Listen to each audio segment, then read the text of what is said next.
काय परिस्थिती आहे तुम्हाला माहितीये का? अरे एखादा गरीब मग कुठल्याही जातीतला असू द्या, कुठल्याही धर्मातला असू द्या, त्याच्यावर जर एखाद्या प्रस्थापित अवलादीने जर कुणी अन्याय अत्याचार केला तर त्या पोलीस स्टेशनला त्यांची केस देखील घेतली जात नाही. कारण पोलीस सध्या भांडी घासण्याचं काम करतात. पोलीस सध्या, प्रशासन सध्या त्यांच्या सालावरच्या गड्यासारखं काम करतात. मग न्याय कुणाकडे मागायचा? म्हणून तुम्हाला आम्हाला न्याय मिळवून घ्यावं लागेल. तुम्ही आता आमदाराच्या, खासदाराच्या, मंत्र्याच्या, नेत्यांच्या, पुढाऱ्यांच्या जीवावर राहू नका. यांचाच भरवसा नाही रे दादा. सकाळी एक, दुपारी एक, संध्याकाळी एक आपणाला लढावं लागेल, आपणाला भिडावं लागेल. काय परिस्थिती आहे राज्यात?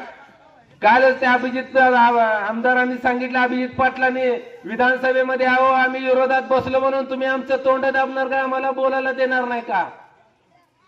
जर आमदाराची अशी परिस्थिती होत असेल तर तुमची आमची काय परिस्थिती आहे?